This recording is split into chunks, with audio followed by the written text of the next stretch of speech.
So, Morgan, how's the voice holding up? Oh, it's doing great. You sure? Yeah, top notch. Okay, because I need a podcast partner that's going to take this podcast up to the high ranks, the award-winning show that we need. Well, I mean, would I bullshit you? You better, because I'm looking for someone to lead this episode. All right, no problem. Figure it out. Shit. Yeah, what do you think about that? I think that should be a dead giveaway, and these people will know that we are doing Major League in honor of the MLB season that is about to start. Spring training. You better believe it.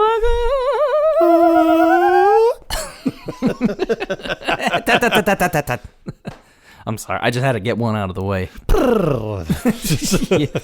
Hey, just why don't you set the next couple of rounds out there, Dutch? I know, I gotta stop saying stuff when it crops up into the old skull there. I don't know, Dutch. No, this movie, I mean, 1989, Charlie Sheen, Tom Berenger, Wesley Snipes. I think one of Wesley Snipes' first roles. It could have been. He looked pretty young in this movie, and honestly, like everybody looked really young in this movie. Well, that is true. But I loved Snipes' character in this one. He was fucking hysterical. Willie Mays Hayes. Yeah. Play like Mays, run like Hayes. Yep. You may run like Hayes, but you hit like shit. I mean, there have been many movies made with a similar concept. Correct. Where it's like you've got a team that either didn't exist or has just been run to the ground, or they ran out of funding at one point, and then somebody is like trying to bring them back. And they have no choice but to bring on a bunch of like riffraff just to get it going again. Well, in this movie, it's almost like the complete opposite. Like, you have the Cleveland Indians. That's, where this entire movie takes place. And the owner of the Cleveland Indians has passed away, and his wife is kind of now in control. And she's like, I hate Cleveland. I don't want to be in Cleveland. So she has an offer to actually move the baseball team to Miami. So that's her whole premise of this is we need attendance to be so low, like 8 people show up per game. Then I can move this team to Miami, and then I'll build it back up and dump a bunch of money into it. So they do find out later in the movie that it's like, hey, whether you win or lose, you're all gone. Like, I will find people for this team that will lose and will lose on purpose. So you have basically her just sitting there saying, I need you to suck. That's it. And that's all I need from you. Just be terrible. Yeah. So, but the team doesn't know this. No, they find out. I mean, it's kind of like a pivotal point. Like, I think like halfway through the movie, and then all of them are just like, you know what? Like, we're going to be fired anyway. So why not take it all go the way. out? Yeah. Like, I think at that point, there's only one thing that we can do. Yeah. Win the whole fucking thing. Because I think at that point they were like 61 and 60 or something. Yeah, I mean, it's not a good record, but I mean, I've seen worse. So it's both. There's both. But I mean, you've got the scene where you're meeting all the players that have been introduced. I mean, right. You see the guy that's brought on as coach, and he's Lou Brown. making calls, trying to get people. He works at like a Dunlop shop or something, like selling tires. Right. And he's like, Lou Brown. He was like, yeah, this is Charlie over with the Cleveland Indians. I'm the general manager of the entire thing. I was like, I want you to come on and be the head coach. And he's like, can I think about it? Sounds really great, Charlie, but I got a guy on the other line that's really interested in some white walls. I'm going to have to call you back. But he's calling people. He calls Tom Berenger's character. Jake Taylor. And he was like, yeah, we want you to come up and try out for the... He's like, oh... Like, is this you, Jimmy? It's like, yeah, at least if you're going to prank me, have the decency to say you're with the Yankees. Just slams the phone It's down. like, I'm hungover. I'm hungover. My knees are shot. Yeah, but he's bedded with some really hot Mexicana. You But never know. At least that's you can from- see her legs. Well, The from legs that look angle. nice. That angle was good. Then they call Rick Vaughn, and he's in jail. They're like, hey, we want you to come up, just try out. And he's like, I'm not sure if I'm going to make it by then. I like how every person that they brought on, they've got some weakness, a very apparent weakness. Right. So you've got Serrano, who Serrano, is he's like- a power hitter. Yeah, I mean, like, this is the guy that you would want for cleanup. And every single pitch, like, he nails it, and it's out of the park. It's out of the stadium. And it's like, oh, my goodness. Like, and then Lou Brown's like, how come nobody else has picked him up? And he's like, all right, Eddie, that's enough with the fastball. Throw some breakers. So, Yeah. misses every one of them. He can't hit a curve. Nope, can't hit the change up curve or at whatever. all. Yeah. So that's his weakness. You got Willie Mays Hayes, who he can't hit for shit. He Right. pops it up pretty much every time. Yeah. You may run like Hayes, but you hit like shit. And Jake from State Farm. Yeah. He's got his bad knees. Yeah, his knees, can't hold up. So his mobility is not as good as it could be. And then you have Rick Vaughn, who can throw a 99, 100-mile-an-hour fastball, but he but can't, he can't see. Yeah. And then you have Dorn, who actually be a damn good third baseman. But he But can't field the ball. Yeah. Right. And even when he said, I think there's one part where he says, I think he was talking to Lou, and because Lou says something along the lines, he was like, every time I see you ole and miss a ball, he's like, you owe me 40 sit-ups. And then he goes and gets his contract, and he was like, it says right here that I don't have to do any calisthenics. I don't see fit. So Lou just throws the contract down and pisses on it. Because it's like, fuck you then. Yeah. Well, then go home. And then I'll with- find a third baseman that does want to do this. And with Willie, he's like, every time you pop the ball up, I want you to do 20 push-ups. And he actually does it in the middle of a game. Yeah. Shit. But it's like everybody's got their little quips. Yeah. I think they're so cool. No, but I mean, this movie, it's one of those, like we were talking about, I can't remember which episode it was, but it was, you have someone that has a moral dilemma. They have to overcome the moral dilemma, and then they come out on top as the good guy. I think it was like probably necessary roughness, maybe. Probably. Yeah, that's about the time frame. And then but it's not even just one person in this movie has a moral dilemma. All of them have a moral dilemma. Every one of them. I mean, you have Jake Taylor, who's played by Tom Berenger. He's in love with Rene Russo's character. Rene Russo's character, and he sees her in a bar one night. And it's just kind of one of those things where it's like, you imagine they haven't seen each other in 3 years, but he's kind of pissed off that it's like, so you're with someone else? Like, really? What the shit? But when you're introduced to his character, he's just laying in some I think the Day Hotel Del Campo or something. Something like that. And he's got some half naked woman just laying across him. Right. I mean, come on. So it's like, he's clearly moved on. Right. Right. Well, he's at least faking it. And he's making it. Yeah. Hopefully she wasn't faking it, though. But, I mean, you have that, and he sees her, and he's like, oh, well, we're supposed to be together. And it's like, well, he didn't feel like that 30 minutes ago when the movie started. So Right. And this kind of reminds me of the scene in Liar Liar, where it's like, well, you have to remember, when we were married, I wasn't having sex nearly as much as you were. Right. I do like that when she was talking about, she was like, oh, yeah, no, the little hot rod chick that you went with, and he was like, oh, no. He's like, she bet me $50 that she had a better body than you. I had to defend your honor.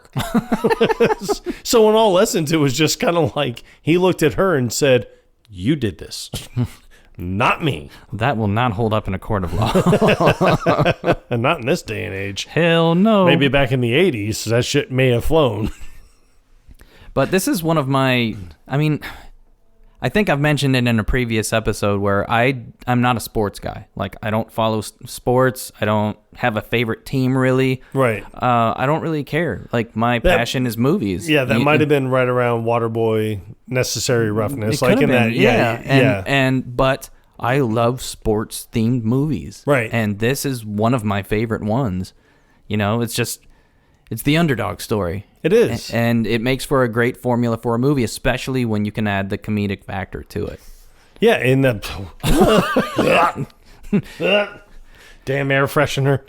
We got to change that to every 37 minutes. Yes. Almost might have made it through this episode. But there's a lot of funny scenes in this. Like, everybody's getting to know one another. When they're doing their tryouts and everything. They're not officially part of the team yet. Season hasn't started. No, it's all spring training, and everything like that. If they get a red tag in their locker, right, they got to go talk to coach. Yep, because you just died and went down to the minors.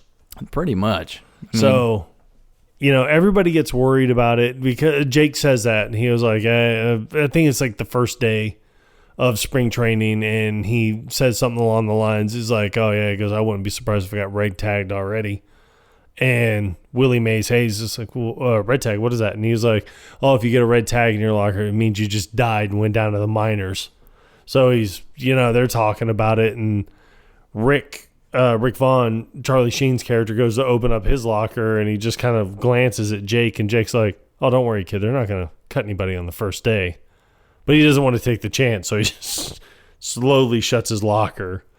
But then coming up to every game or every training session or whatever after that, you have Serrano, who has that kind of like mini python or boa constrictor just doing the cross in front of his locker. I think it's like a ball python that he's got. Yeah, and he keeps opening it up, and there's no red tag, and he just keeps smiling. But then you see Willie, who Wesley Snipes, and he goes out and gets like that little green garden snake. It's a little garden snake. Yeah. and every time he'd open up his locker, he'd just kiss it like. I thought it was fake at first, but then you actually see it moving after he opens the locker and everything. But it's funny because they all try to play tough guys, you know, at some point or another. But at the same time, you can see how like afraid they are that they're getting cut. That's the one thing that they don't want to happen. Yeah, and I mean, a lot of times, or not a lot of times, but when you look at it, it's, I think it's brought up in the movie where I think Tom Berenger actually says it to Dorn, and he was like, "Look, a lot of these guys on this team, he's like, this is their last shot."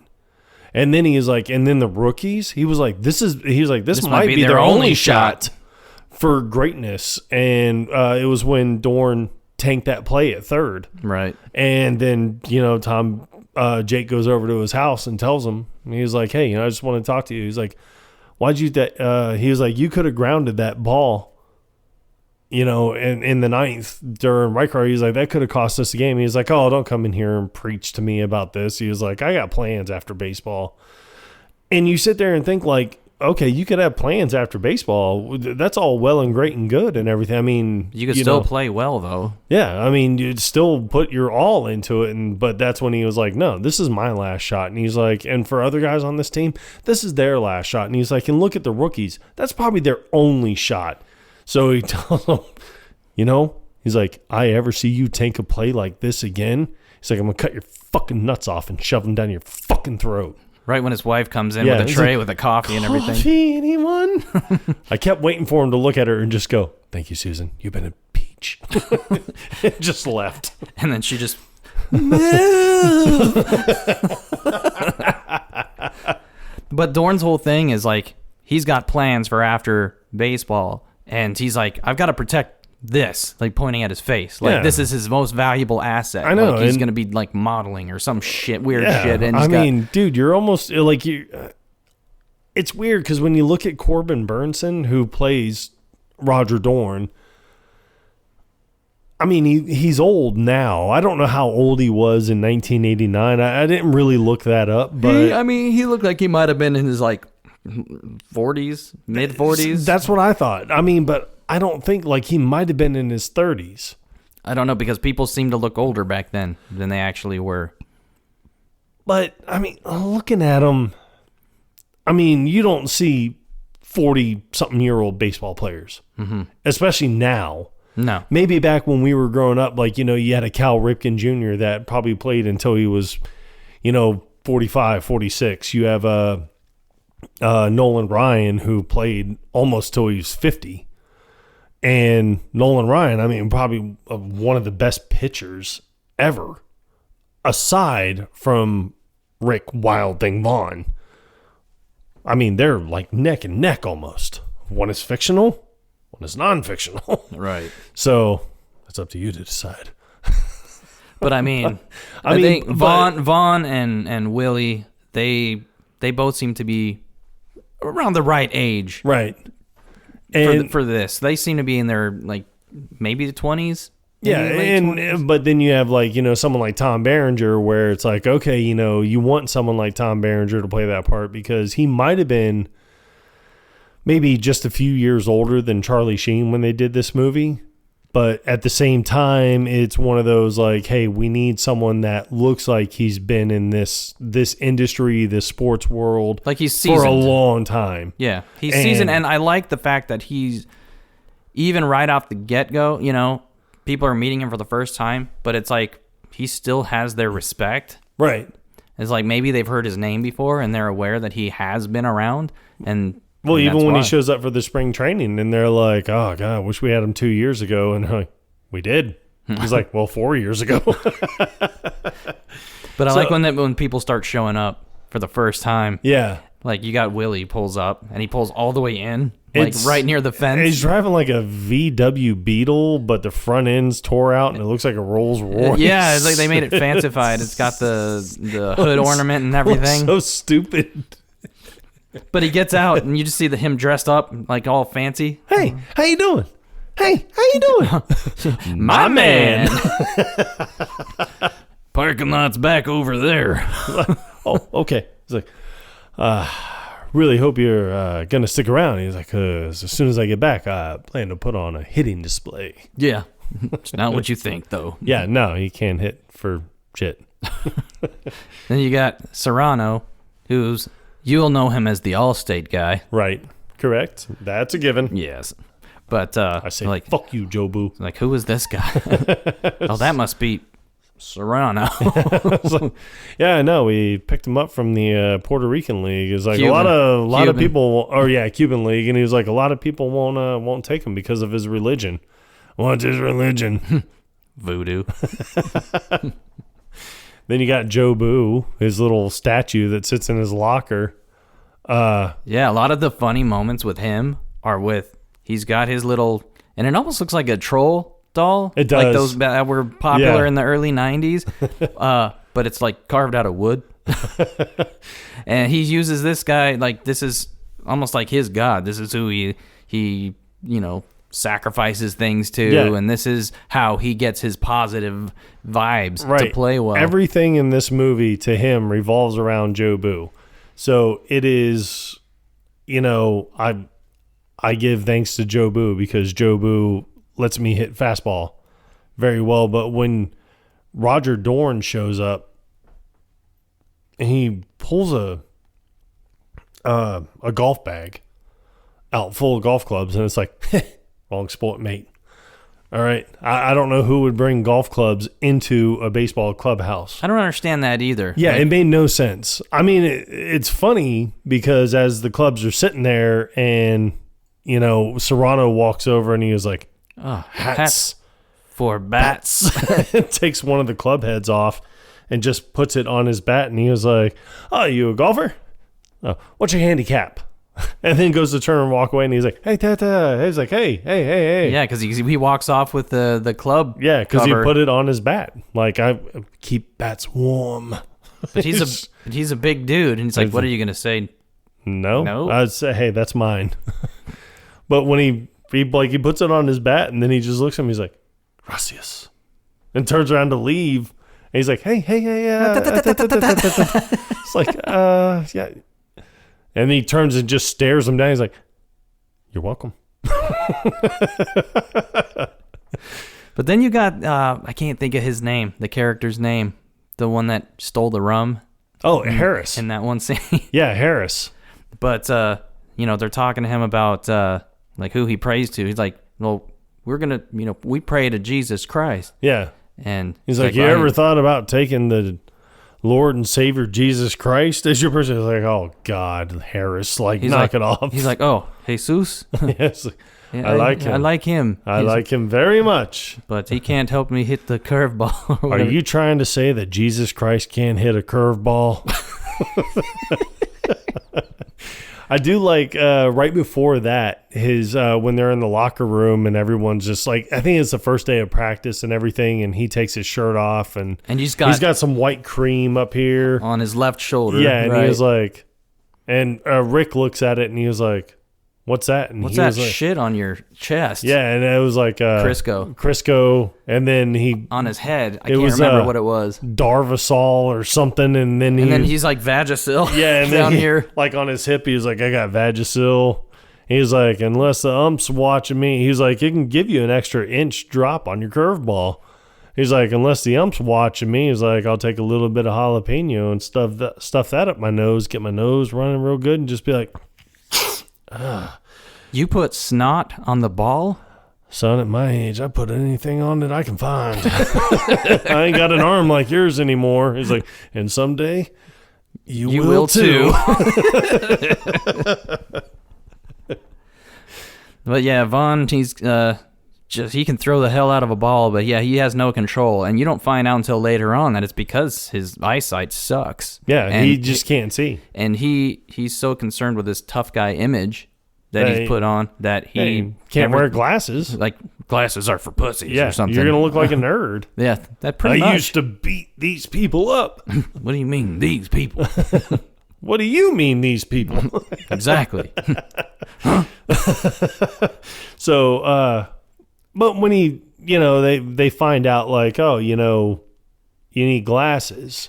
The way they find out is Lou brings him into the office and he was like, Rick, I need to talk to you. He's like, you got a hell of an arm, but you just can't control anything that you throw. And he's like, take young Billy over there. And he looks at the picture and just starts squinting. He's like, what about him? He's like, never mind, Billy. And he grabs the legal pad and just writes down a couple letters. 4 letters, yeah. And then he was like, read this to me. And he sits up and squints. Once again, and he's squinting, yeah. He's like, you can't read it, can you? So they get him the glasses. And you see Harris sitting there and he was like, oh, you look sharp. He's like, I used to have a pair like those. Yeah. He's like, all right. He's like, well, after the game, he's like, I'm going to go out and find something a little bit more me. And then Harris is like, good luck.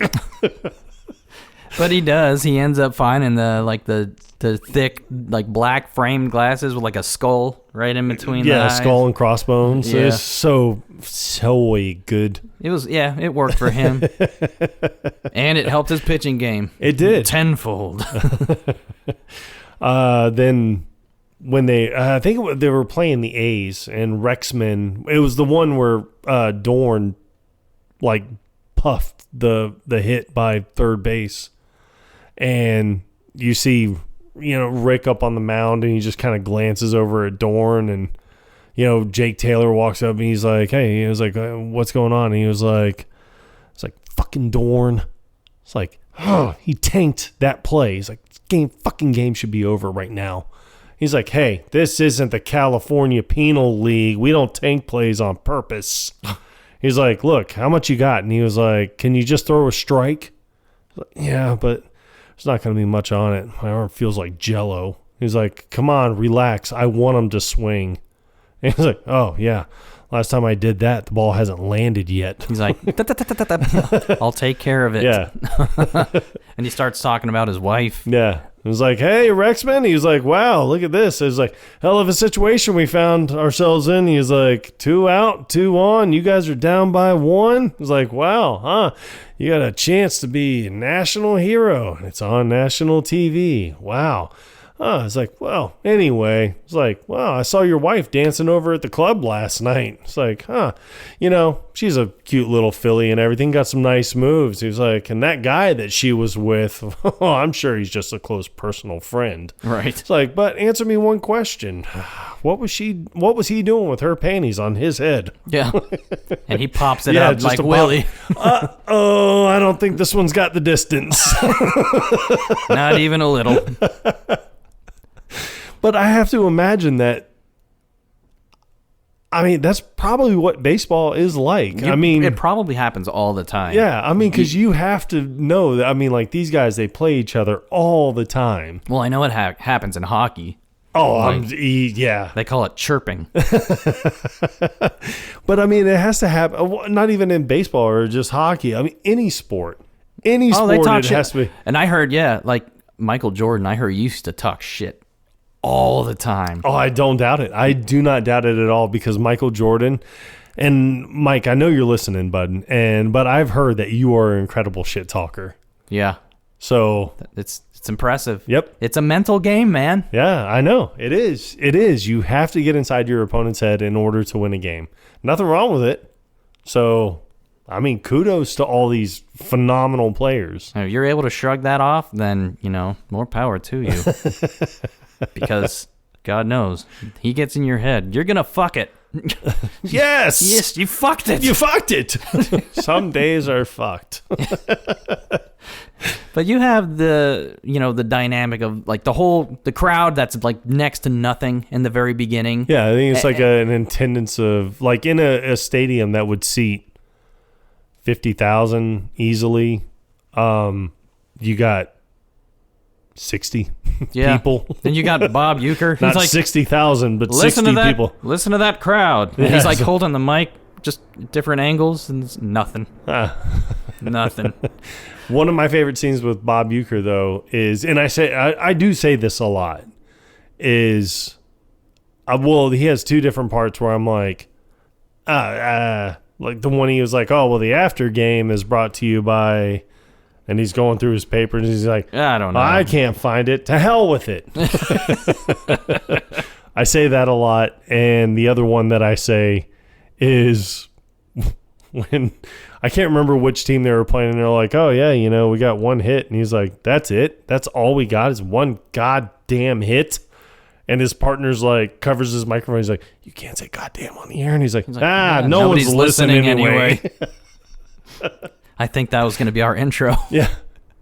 Son of a bitch, it was. That was it. That was our intro. Yeah. All right. We're going to have to start this over. No. Okay, so we'll walk you through it. Yep. Our intro was going to be like one of us was going to start out saying, hey, welcome to another goddamn episode of the Quotable Podcast. And then, hey, you can't say goddamn on this episode. Yeah, well, nobody's listening anyway. Do you want a good podcast or an okay podcast? We got both. It's both. I'm glad it came so late. Our intro is 28 minutes in. Yep. So both of you that are listening, you're welcome. Yes. We'll do multiple intros for each episode moving forward now. Because we can. Not remember what we were going to do the first time. We don't write anything down. No, we don't. And we should. We have said this several times. When we come up with ideas for like a post-episode question, a poll question, or just, hey, can you answer this question for us? As an excuse to interact. We cannot remember. No, we can't. Because we don't write it down as we're recording because maybe we feel like it's going to interrupt the flow of the show. See what I did there? I'm a poet and I didn't even know it. Hey! Hey! You sandbagging son of a bitch. I know, right? But you've got all these like different side stories going on. So you got Jake with Rene Russo's character, Lynn. Right. And, he's trying to get back with her, but she's engaged. To someone else because, she did what probably any other woman in America would do, and that's move on with her life. Move on. No, she didn't go there. But I do like and then the other one where Vaughn is sitting at the bar just because he's feeling like he's in a slump. And Dorn's wife. Well, yeah. Well, he's depressed because they had just gotten back into town, but he had just gotten the news. Like, it's that big game. That he's not going to start, yeah. Yeah, it's like it's his turn to start in the game, but, Lou tells him, he's like, I'm not starting you tomorrow. I'm going to start Harris. He's like, he has a better record with him. I'm kind of sure you understand. Yeah, because every time they play the Yankees, Vaughn, it's like he chokes against that one dude. Yeah, Haywood. I think so, yeah. And I mean... This big-ass dude with a handlebar mustache. Yeah. He's like... And what did Euchre say that one time when he was... Like, he nails it, and he was like, well, this one's going to need a visa. Yeah. They even made a comment. That's going to be in a different country by the time it lands. They even made a comment about it. He's like, yeah, I can't hit against this guy. He's like, the first time I pitched against him, I don't think it's come down yet. Yeah. He's like, relax, I want him to swing. But, yeah, he's bummed out about that. But Dorn's wife sees him on TV with another woman. Yeah, she sees her husband, Roger, with another woman. Like, all right, And she's like, all right, fuck it. All right, look at everybody else. I'm going to go bang this hot chick somewhere else. So she gets... You take it easy. So she gets all dolled up, and she almost dresses like a prostitute, in my opinion. She looks like a blonde Jamie Lee Curtis in True Lies. Very similar, but in red instead of black. Yep. But she finds Vaughn in this bar, looking all lonely by himself, and she walks up to him. Yeah, and she tells him, she was like, oh, I don't chase ball players. It's like, that's not why I came over here. And he was like, oh, why did you come over here? And she was like, you are the sexiest man I've ever laid eyes on. So it kind of makes me wonder, because you never really see this dynamic in the movie, but it does make me wonder if Dorn had come home a couple times like, God, Rick Vaughn, I hate him. I hate him. I hate him with a passion. I hate everything about him. I hate his stupid little haircut. I hate his little pierced ear that's not even pierced. It's just like a clip that just hangs on his lobe. I hate his stupid glasses. I hate his stupid face. I hate how all of his shirts don't have sleeves on them. So then all of a sudden I wonder if his wife was like, I'm going to go fuck Rick Vaughn. Because not only will that break my husband's heart, it will kill him. Yeah. Literally. That would not be surprising. It might have been one of the deleted scenes for all we know. Possibly. So with that, I am pretty sure that I think that's just like, it's a coordinated attack on her part, because they have to, I mean, as a ball player, you have to sit there and just be like, oh God, like, oh, God dang darn, swear, Rick Vaughn killing me. Hey. Killing me. You can't say JD on the podcast. Gall dang, man. So I'm sure that it was a cerebral attack. But when it came to his wife, because I'm sure his wife was like, "Oh yeah, no, I'm totally gonna do this. This is gonna just wreck him." Yeah. But the way that she approaches Vaughn, it seemed very Hooker-like. Oh yeah, yeah. It's like you could have. I was waiting for Rick to just be like, "Look, I don't have any money." Right. I probably can't afford you. I can't even afford this beer that I'm drinking. Yeah, but I'm a player, so they just gave it to me. Right. This is my life now. Ipso facto. Free beers for life. Boop, boop. That's what they did later in the hotel room. Beep, boop, boop. You're a hooker, Susan.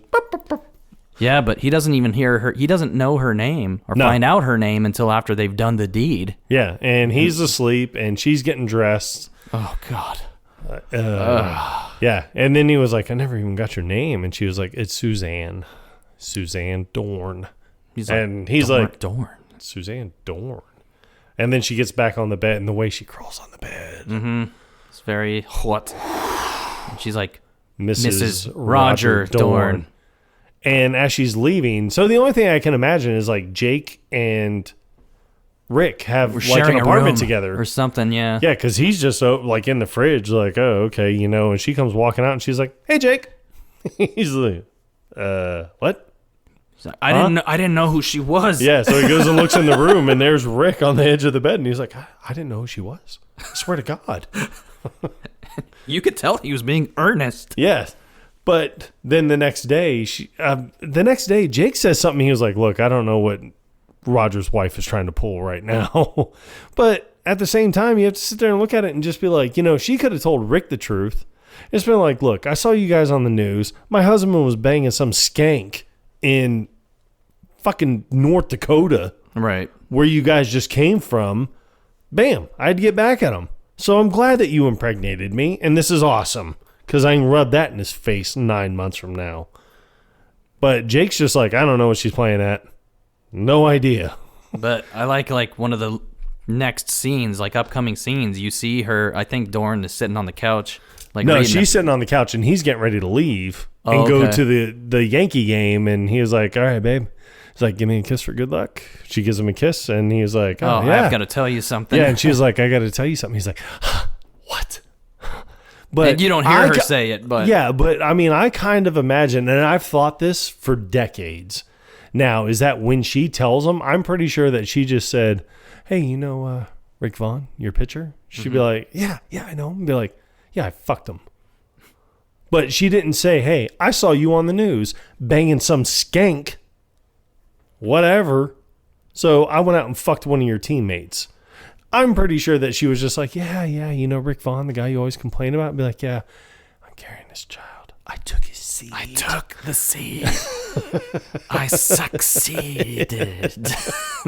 So that's what I imagine kind of happened, where it's just like, yeah, really? I feel like that is probably how she approached it. And it's just kind of more like, no, you should have sat there and said, look, I was watching the news the other night, and I'm laying at home in bed waiting for you to come home.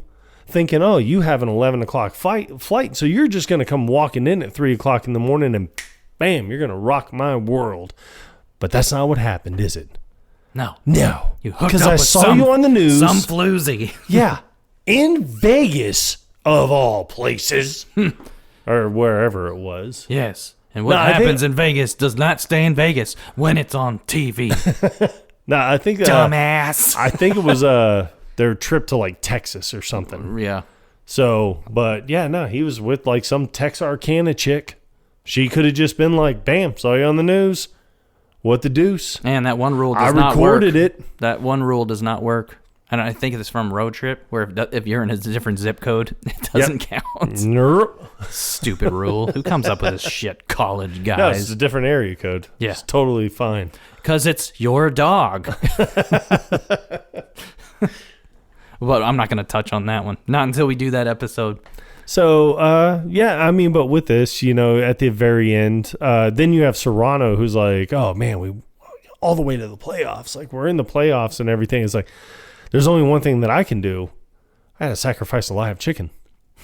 And then that's when Willie comes up to Jake and he's like, man, Serrano says that he has to sacrifice a live chicken. But, man, we can't have that in the locker room. But like people throwing up before the game. He's like, all right, just tell him I'll think of something. So he gets a bucket. What else? Like, what more problems can I have to deal with right now? He just got done telling Rick, like, look, get in here, change, get to the bullpen before Dorn even gets to the clubhouse. Right. He's like, just get out of here. And then he was like, all right, I got to think of something with Serrano. So this only conclusion is get a bucket of KFC chicken. So when they walk up, he hands it to him. He's like, here you go. One whole chicken. Mm-hmm. Just like you asked. Yeah. I do like when Harris he comes and drinks that rum, but then you hear all that like the dramatic music, like something's gonna happen. Yeah, like, when he comes walking out of the bullpen, or not the bullpen, but the dugout, and comes through and he's like, "Hey, bartender, Joe Boo's gonna need a refill."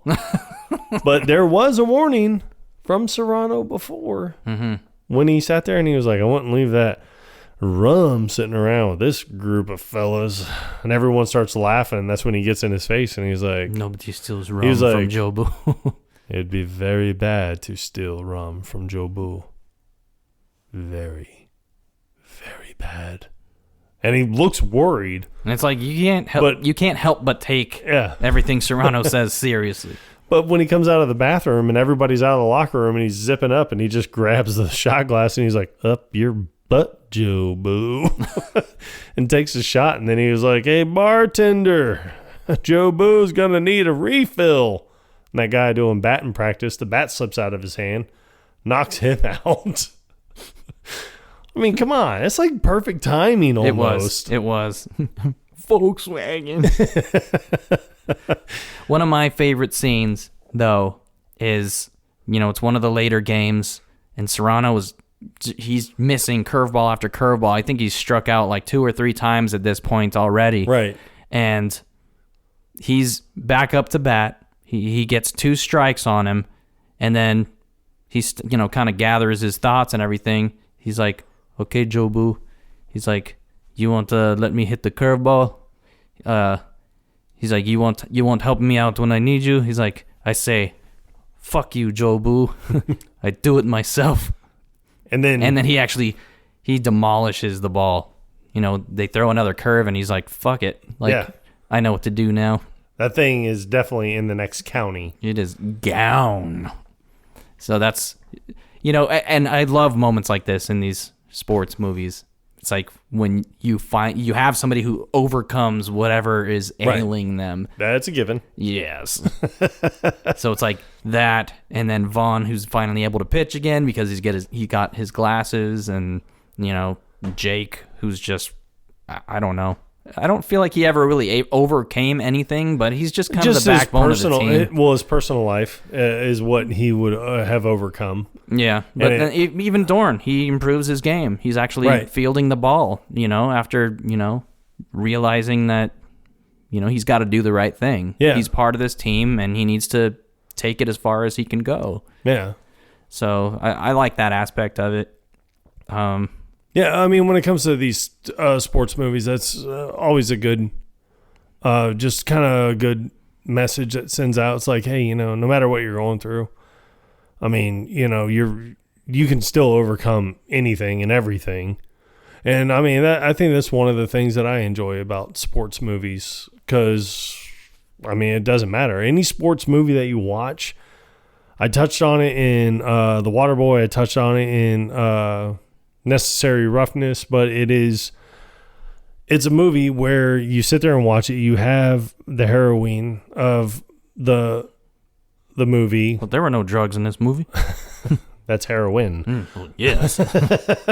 But you have you have someone that, they are gonna basically have a crisis of something. Who knows? Who knows what it is? It's going to be age, or it's going to be self-doubt. It's going to be something.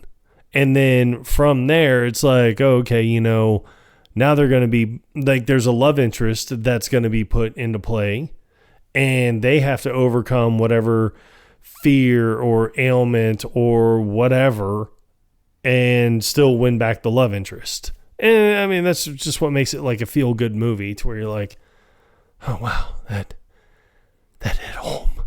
Yeah. But, I did make a note, like, after the movie was done, because we just finished watching it again, just to get refreshed on how both women who are already taken, well, one of them is married, the other one is, engaged, but they both cheat on their significant other. Yeah. And I was like, I don't know if that's going to fly in, like, today's day and age. I don't, well, damn well should. It just, yes. I'm trying to think if there's any other honorable mentions. I mean, nothing off the bat that I can think of. I see what you did there. The only other scene I can remember is just kind of when I can't remember when it was, but it kind of looked like people were getting ready for a game, but it also kind of looked like the game was over. But Harris comes out of the bathroom and he was like, damn it, there's no hot water. And he's like, I'm going to get that bitch on the phone. And he comes around and, she's in the locker room. She was like, you wanted to speak to the bitch?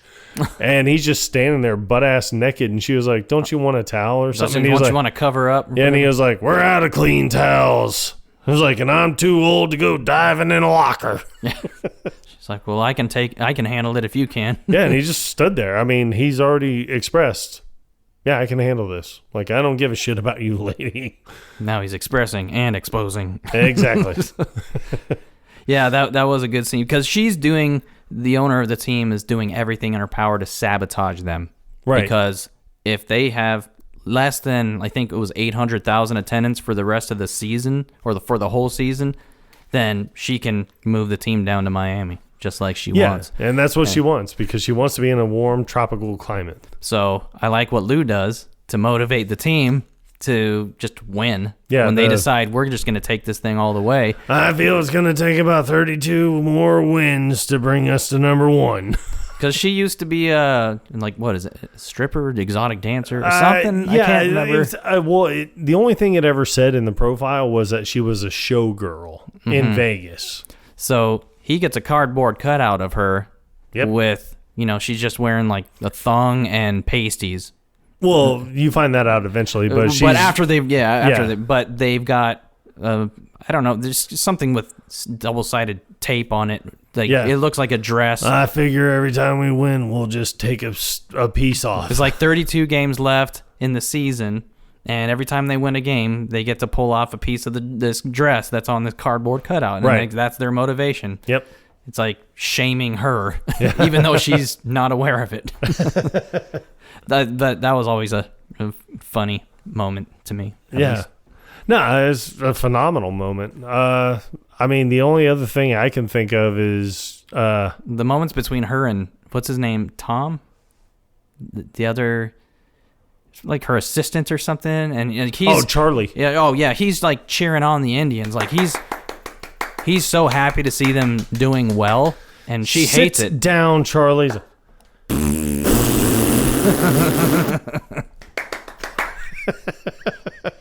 And I mean, so stupid. If you haven't seen this movie yet, then I mean, you've got to watch it. You can't blame us for spoilers, but obviously Indians win out, and I like how they played this because Harris is like his arm is basically jello, and basically the end of the bottom of the 9th inning, they bring Vaughn back in. So after sitting out this entire time, they bring the wild thing, Rick Vaughn, back into the game. You want Vaughn? And he has to, pitch against his arch nemesis. He has to go against Haywood.